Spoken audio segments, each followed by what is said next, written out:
think it's useful when we think of corn silage to think of it as actually two crops, two distinctly different crops. A very high quality, high density grain, and a rather modest quality tropical grass. And to a great extent, the quality of the corn silage that we harvest depends on the relative proportion of these two. And occasionally a seed company gets the idea that they can accomplish high quality by maximizing high quality fiber and not worrying too much about the ear. And those things can go okay for a while until you get weather coming in and causing a few problems. We had a hybrid family in central New York, in the northeast, but quite a bit in central New York some years ago. In the Cornell University Corn Silage Trials, it had the lowest percent grain of any hybrid Cornell had ever tested. And it was promoted as a high fiber digestibility hybrid.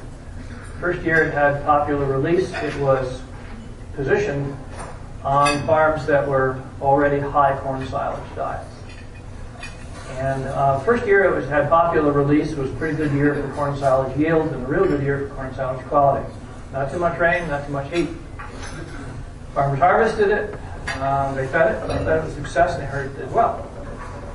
And as often happens when a farmer's happy with the hybrid, they planted more of it the following year. The following year was hot and it was wet. And I don't know whether it was hotter than it was wet or wetter than it was hot.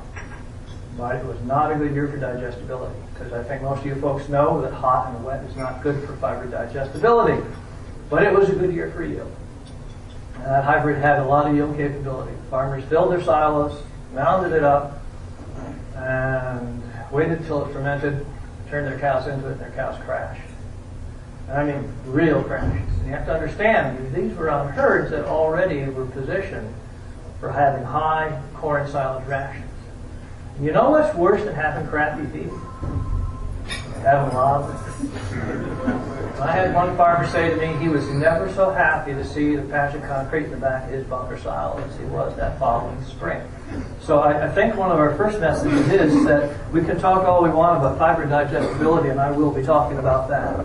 But the basis of a good corn silage hybrid does depend on a good ear. And on most of your, more grain equals higher silage quality. The thing we have to remember is grain has a relatively low percent fiber, and so while adverse weather conditions will affect the yield of grain, it will have much less effect on quality. But most silage quality improvement has been through increasing the grain to stover ratio, and it's been that way for a very long time. A good year is your crop insurance, because weather does have a great influence on stover quality, and it'll influence the quantity of the grain, but not as much the quality. And I call it the farmer's crop insurance. That good ear. Here's some work I think that came out of Wisconsin, and it's kind of a 100-year look at corn silage.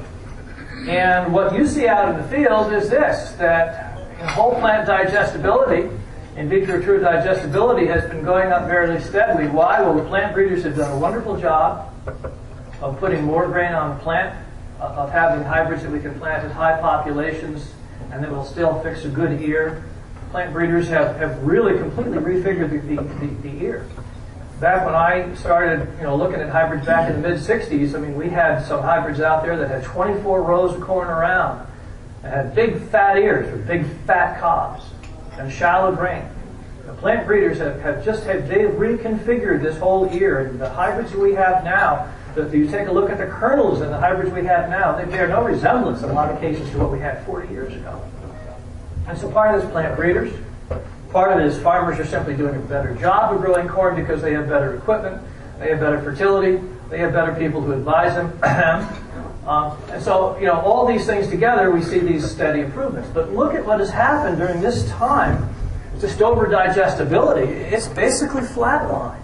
I mean, you could make a case for the fact it's declining. I don't really think it is. I think if we were to look at 209 in here, it might bounce up a little bit. But at best, we're really not making any progress here. So if you just choose the best, hottest, dual-purpose hybrid that's doing well in the grain trials, that does not give you any great assurance that it's going to be superior for stover digestibility, because stover digestibility still with the exception of specialty corn silage hybrids, is still pretty much flatlined. So let's take a closer look at dual-purpose hybrids. These, as they say, as the name would suggest, are intended primarily for grain harvest, but they can also be used for silage. We can't discount them, folks, because there's more acres of dual-purpose hybrids planted for silage in the United States than any other type of hybrid.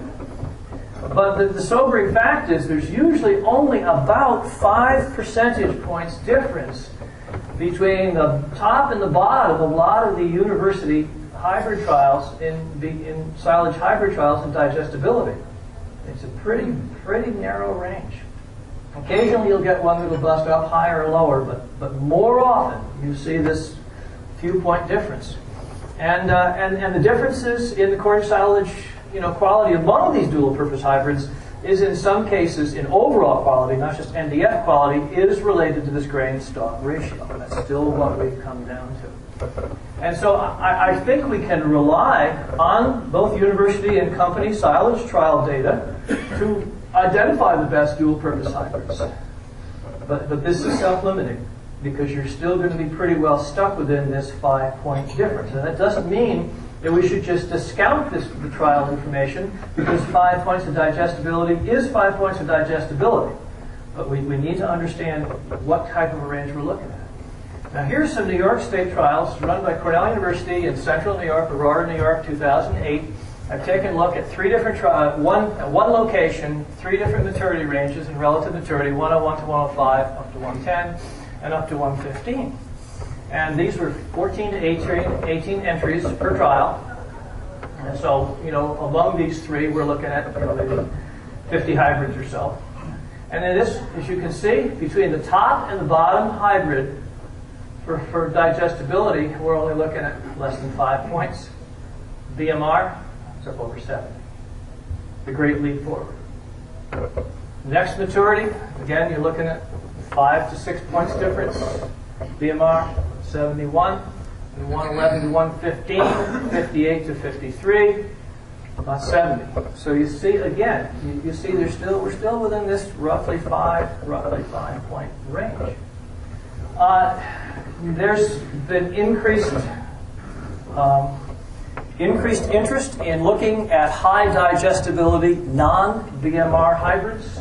There was such entry called a high D entry in the Cornell Trials this year, and I wanted to just sort that one out to see where our possibilities are. Again, this is only 1 year of data, but I took a look at it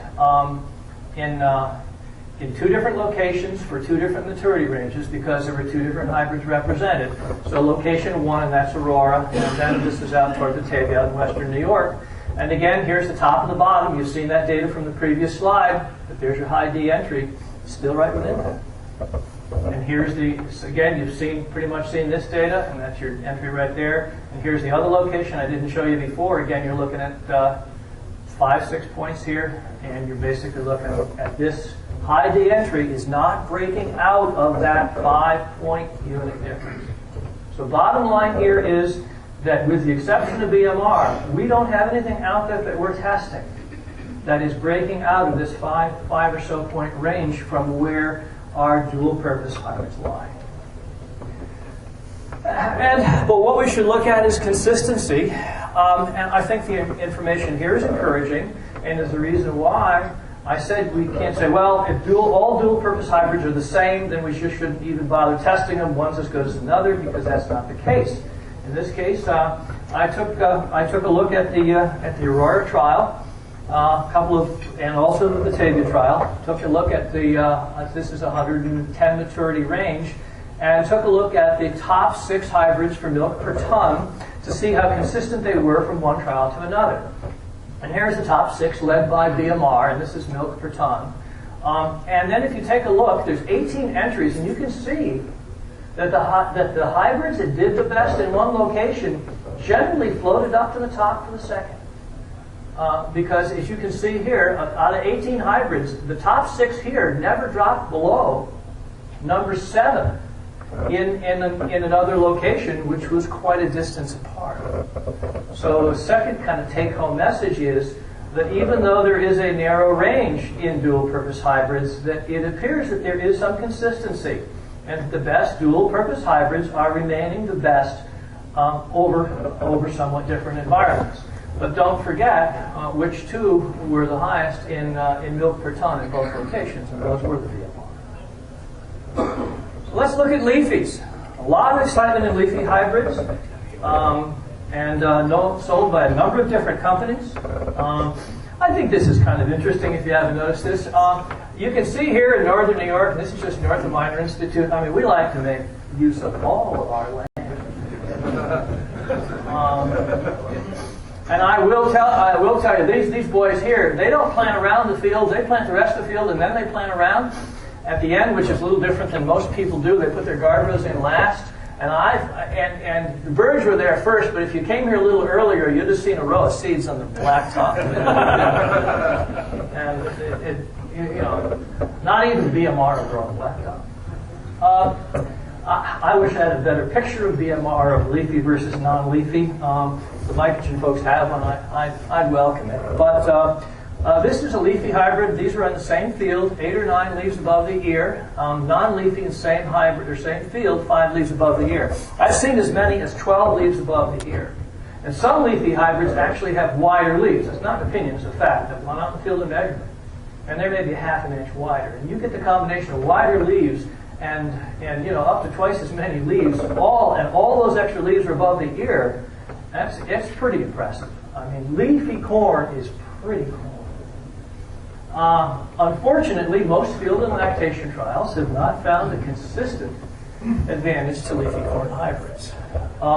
Similar yield, similar milk production. There was a trial in Wisconsin where a leafy hybrid gave an additional 2 pounds of milk per cow over a non-leafy hybrid of similar qualities otherwise. But I think that's the exception to the rule. And some leafy hybrids do have a slightly longer harvest window. It is a characteristic I think you can generally assign to leafy hybrids, although not all leafy hybrids have a longer harvest window. One of the universities tested a number of them, and I'd say a pretty good portion of them had that longer harvest window. What does that mean? That means that once that hybrid hits normal silage dry matter, let's say 32% or so, it kind of hangs in there. It doesn't move from 32 to 36 as fast as many dual-purpose hybrids do.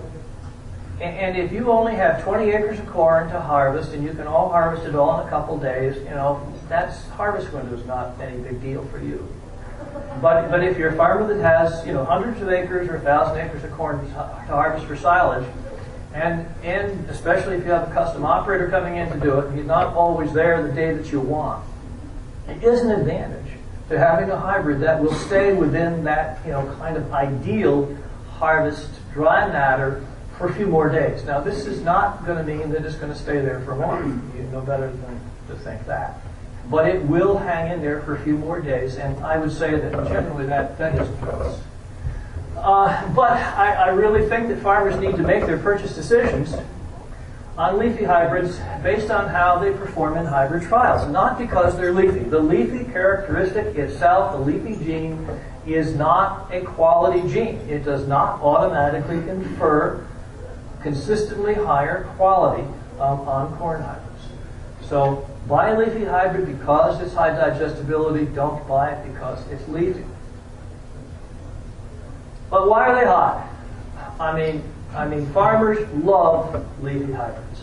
Number one, seed price is similar to non-leafy hybrids, and in general, yield is comparable. I don't think there's a big yield advantage or disadvantage to leafy hybrids. But the other thing is the extra, those extra leaves, and here's a Maize-X hybrid, and there's the ear down there, and all the rest of that's leaves. And not only are these impressive, but the differences can be seen from a farmer's pickup truck. Anything a farmer can see from his pickup truck has additional advantages. And, we all have egos. And we like to have the boys in the coffee shop saying good things about the corn. And the bottom line is BMR corn is pretty corn. They just simply look great in the field. And leafy's got sex appeal. And sex sells whether it's in the movie theater or whether it's in the cornfield. I mean, and seldom you have people say, well, you know, that leafy corn, it just didn't look too good growing out in the field. It does look good. So now brown midrib hybrids. This is a field at the Institute that we had in. And I'll be talking quite a little bit about some of the playing around we've been doing there. BMR are silage only. Most all BMR corn is currently sold by Mycogen Seeds. There's a little bit being sold in the Northeast by another seed company, but I think probably it's well up in the, probably well over 90% of what's sold in the Northeast. It's still a modest but growing portion of the corn silage seed market, but it is an important portion, and it's one we need to spend some time on. It's a naturally occurring mutation discovered way back in the 20s. Mutation causes incomplete lignin formation and resulting in a lower lignin hybrid that has higher intake potential and higher digestibility. And again, part of the benefit of BMR is from increased dry matter intake. Just about every trial that you see done with BMR, there is higher BMR. And again, that's especially good with high corn silage diets and for high producing cows. And I'll come back to this in a bit, but some of the work that has been done with BMR, as well as with other very high digestibility hybrids, including a couple that were non-BMR, shows an interesting thing. It shows that, again, as cows make a lot of milk, you know, then dry matter intake becomes increasingly limited. And work that was done both by Mike Allen at Michigan State and also another trial that we did at the Institute, where you actually plot individual cow performance on these very high digestibility silages. And you actually, as milk production goes up, the total pounds of increase that you achieve with these high digestibility hybrids actually increases. I mean, in a lot of cases, it's counterintuitive. You know, you say to yourself, you get a cow that makes 100 pounds of milk, and it's really hard to get her to make 105 or 106. Well, you can do it with this type of techniques. BMR hybrids in the field, looking at some standability issues. Lower lignin does mean that there's potential standability problems, or as we agronomists like to say, horizontal growth characteristics, potential for that. However, I would say that in the 5 years we've been growing BMR at Minor Institute, it has not been a problem. It leans back and forth. I mean, it will tip, and if you like to look down a row and be able to look 100 yards down a row and not see anything but just air between those rows, it won't like BMR, because it will kind of tip one way and the other. But I like to talk about functional standability. As far as I'm concerned, if I can go into the field with a chopper in the fall and chop the corn and looking back and there's nothing laying on the ground, I don't care whether that stuff is leaning back and forth or not, because functionally it stood up. It only becomes a problem is when you chop it on the ground. There's plants on the ground. Early season weather problems, I think in some cases BMR may be less of a problem than standard hybrids because of the low lignin level. These suckers will really bend over. I mean, they will bend back and forth and they will almost go flat early season, but then they will come back up. And so I really am not worried about early or mid-season weather problems with BMR. Late season weather problems can be a problem, and we did have some problems in northern New York this last year, where we had some horrendous winds that occurred very, very late in the season, and we did have a few problems there.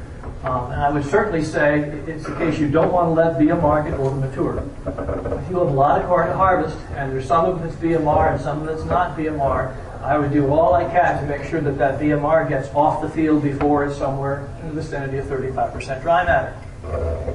And farmers growing BMR in the Northeast, I just don't hear a lot of complaints about BMR. And I think that that's because a lot of farmers are looking at it the same way I am. As long as those plants are standing up enough so they can harvest them at the end of the year, it's just not enough. The interesting thing is how difficult it is to find lodging data on this. I mean, in preparing for this talk, I decided I wanted to get some numbers in there. Folks, if they're there, I can't find them. I probed the internet. I looked at Cornell, Wisconsin, Minnesota, Michigan State, and Ohio State University corn silage trial data. There is not a single one of them that rates hybrid for standability.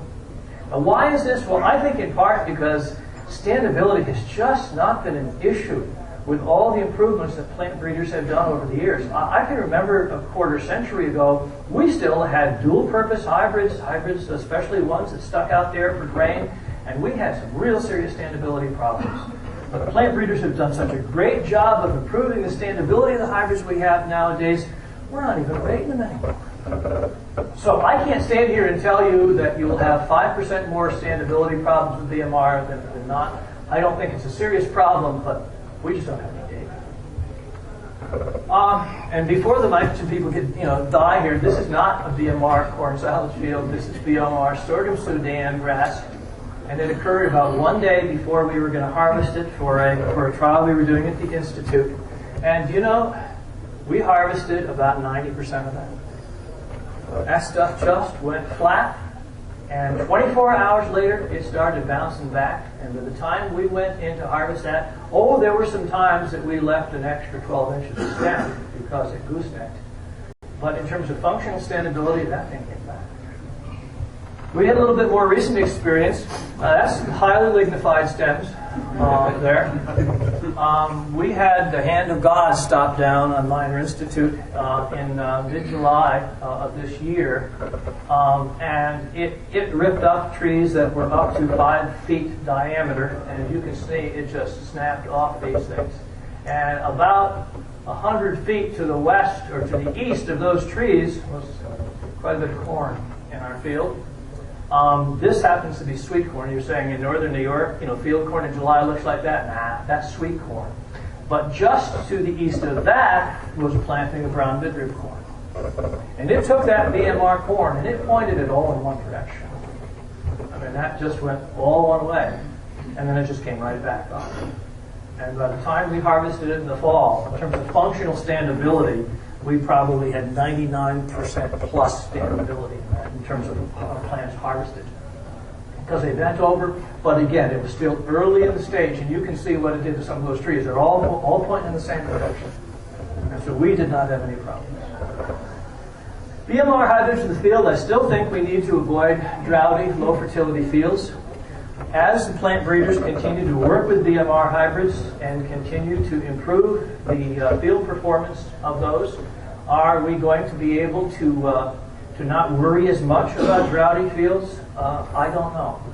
But I do know that the hybrids we have had in the past have not done well under dry conditions. I think that's the reason why Mycogen quite properly encourages farmers to put the BMR corn on good corn land. On land which has good moisture holding capacity and also has good fertility. I would especially focus on potassium. I think it's really important that we have good potassium levels when we're growing this crop. It does still have lower yield than most dual-purpose hybrids, but newer BMR hybrids appear to be more competitive. And that's not surprising when you consider how long that plant breeders have been messing around with dual-purpose or with grain hybrids versus the fact that even though BMR hybrids have been known since 1924, serious plant breeding efforts with this genetics is somewhat more recent origin. In 2008 Cornell University trials, there were 10 trials, and BMR averaged 13% lower yield, but it was number 1 in milk per ton in all 10 trials. It's a very, very consistent performance, even though it was lower in yield. Currently, it's about a 35% higher seed price than many non-BMR hybrids. And that is considerably narrower in price than we had a few years ago. Is that because BMR has come down in price? No.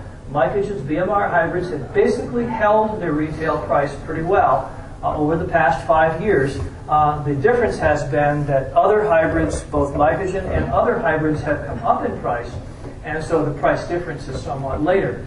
And the other thing is that genetic traits on BMR depends on the seed company you look at. The genetic traits adding Roundup Ready and BT to BMR hybrids is a little bit more economical than with some other companies, because all different seed companies treat these traits different. And so as you start stacking these genetic traits onto a BMR hybrid, you can reduce the price difference versus non-BMR stacked hybrids to somewhere in the vicinity of 20-25%. That's considerably different than what we had 5 years ago when we were saying they were at about twice the price. So there has been a narrowing of the price difference. Here's an average of 18 field and lactation trials. At least one of these was done at Minor Institute. And you can see here a lot more optimistic. This is the average of 18 trials. You're only looking at a difference of about 7%. I've made the non-BMR hybrids in this data set all at 100, so you can see BMR in relationship to that. You're looking at about 7% difference in yield. And that's pretty consistent with what a lot of people are saying now, that they're looking at a 5 to 10% difference in yield. ADF and NDF, I think you should note this. I mean, BMR corn, even though it may be lower yielding, it is not at the expense of a decent ear.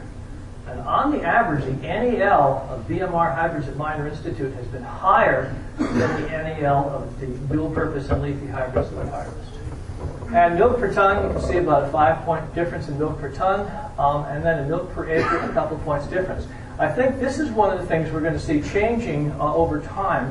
We're already seeing some of the newer hybrids that are equaling non-BMR hybrids, beating them in milk per ton, but equaling them in milk per acre. And I think that may be the trend. So there's. And here's kind of a summary of what I've been talking about. If you take a look, there's certainly a range in quality with grain hybrids. This is 30-hour NDF digestibility, with BMR hybrids and with leafy hybrids. But you can see that leafy and grain hybrids, on the average, the mean's very, very close. So again, really not any decided advantage. And you can see the range is similar. And then, again, with BMR, you're looking at about 12 units difference. I took a look at a couple of years of data at the Institute that we do on our own lab, both 30-hour and 24-hour. And our average difference between the leafy and BMR and dual purpose and the BMR that we grow on our farm, I think the average has been somewhere around 13%. So pretty consistent with what that data shows you. BMR hybrids in the field and in the feed bunk. I don't think it's a good idea of planting them in the same field. It's hard to manage the maturity differences that often occur. I know farmers that have done this, but they don't tend to do it more than 1 year or so. Because they have had some differences in maturity. I think, if you take a look at the fact that I was saying, that BMR corn is not pretty corn, and leafy corn is really pretty corn. If you're going to mix something, you may get a farmer who says, gee, I just don't like what the boys in the coffee shop are going to say about this BMR corn because I don't want it leaning back and forth. You put 12 guard rows of leafy corn around your field, and then put BMR in the middle, and the boys in the coffee shop won't know any difference. They'll think the whole field is leafy, and you will be the only one who knows any difference. I also don't think you should mix BMR and non-BMR in the silo because the considerable differences in intake and digestibility. And since I know there's a number of dairy nutritionists out here, I think you can echo that. You have enough problems in your lives anyway without farmers injecting one more source of variation, because as you know, feeding off a bunker silo or a stacked silo, you'd be feeding a different percentage of BMR and non-BMR every day. And you just have to recognize the tremendous nutritional differences between BMR and non-BMR corn and account for it. It's okay to blend it in the ration because then you know what the BMR is, you know what the non-BMR is, and you can combine them in some type of intelligent way. We're currently using about 50-50 BMR and non-BMR in our dairy ration at Minor Institute. In the coming year, we're going to increase the feeding rate probably closer to 100% because this year we're doubling our acreage of BMR, and so we'll have about 2/3 of the acreage on the farm will be BMR. The reason we've been blending it before is we just didn't feel we had enough to feed the entire the current classes of animals we're feeding it to for the whole year. But 50-50 has been working quite well for us. So there's certainly options. It's not an all or nothing situation. In the feed bunk, the thing you just have to come back to is that BMR hybrids have higher fiber digestibility and higher dry matter intake than any other hybrid type. There is just no other way around that, folks. That is the way it is. And there's positive milk responses even with cows milking over 100 pounds, as I mentioned before. I think higher producing cows will actually give a greater response. That's something I think we could do a little additional thought on. It is great feed for transition and fresh cows, but we're going to hear a lot more about transition cows a little later, and so I'm not going to spend any time on that. And at this point in time, we're saying relatively little benefit when fed to non-milking heifers and cows making less than 60 or 70 pounds. That's what we're saying now, anyway, based on the data that we've had. It's not for all dairy farms. Even though the cost difference is narrowing, the lower yield and higher seed cost does make BMR more expensive per pound. It needs to be properly positioned on herds and on cows within the herd that will most benefit from it. It's a really good fit with herds that are large enough to have one or more silos just for BMR silage. Silage bags are fine, especially but not exclusively for medium-sized herds. I think that the availability of silage bags can bring this technology onto farms where prior to this it has not been used. And the other thing to think about, and this is the case more in some parts of the country than others, you take a look at the lower yield times higher dry matter intake. You combine those two, and you're simply going to need more acres of corn silage if you're growing BMR. In a lot of areas, that's not a problem. But if you have an area where cropland acreage is limited, it is an additional thing you need to think about. Because the DMI is high enough that combined with a lower yield, we're looking at real numbers here. However, food for thought. As BMR yield continues to become more competitive, and as the price difference narrows, and I said it's also already narrowed a lot, we may be able to modify these current feeding guidelines. I mean, maybe a couple of years from now, instead of saying, don't feed it to cows making less than maybe 70 pounds of milk, are we going to say you can feed it all the way down to 40 pounds of production? I don't know, but I think that's where the trend may be. And how about bred heifers? Again, as we decrease the cost per mouthful, cost per ton, cost per pound, whatever, we may start to revise some of these feeding guidelines that we've used for a long time. But in the end, economics will decide. And you guys out there in the firing lines will be the ones who make those final decisions. A little bit about what's happening at the Institute. We're in far northeastern New York, an hour south of Montreal, and an hour from the University of Vermont, if you want to triangulate it. We've got a 320 cow dairy operation. This year, we're going to have 210 acres of 2 BMR hybrids. We really feel we get about a 5-pound milk response from feeding BMR. This is based on a lactation trial we did on our farm, comparing BMR and Leafy and dual-purpose hybrid. We got 5.1 pound response to BMR. But the other thing is we've run out of BMR a couple of years. We run out, and cows go down 5 pounds. We start feeding it again, they go up 5 pounds. We run out, they go down 5 pounds. We start feeding it again, they go up 5 pounds. Now, that's not research, and that's not science. But those things happen enough, and you start to say, gee, maybe there's a response there. We have 43 acres of 1 mycogen Leafy hybrid, not because it's leafy, but because it has performed very well for both yield and quality in Cornell University silage trials. As I said before, I have no great love for leafy corn. It does look pretty, but most of our leafy corn is planted where farmers can't see it anyway. And then we have 50 acres of 1 triple stack dual-purpose hybrid on the farm, and that's basically what we're producing. In terms of our production, our status as of March, we're feeding a blend of BMR and non-BMR to a close-up, dry, fresh, 100-pound group, 95-pound group, and they range from anywhere from 40 to 65 pounds of corn silage fed to lactating cow groups. Everything is something over 50% forage, and I think usually somewhere in the 55% forage, with the exception of the lower production groups where it's significantly more than that. We're not feeding any BMR currently to the 75-pound group. We're cutting it off at the 95. Rolling herd average last time was just a little under 30,000. Daily average milk production for the last month has been 102 as the last week. Looked pretty good. That's a little sobering because I left the Institute in August, and the cows were in the 90s then. And we all have egos now. It's going to say, well, I wonder what's going to happen without my daily inputs of wit and wisdom. You know, and I'm not saying I was hoping that they would go down because that would be addictive. Well, we tested yesterday and they averaged 104. So much for my wit and wisdom.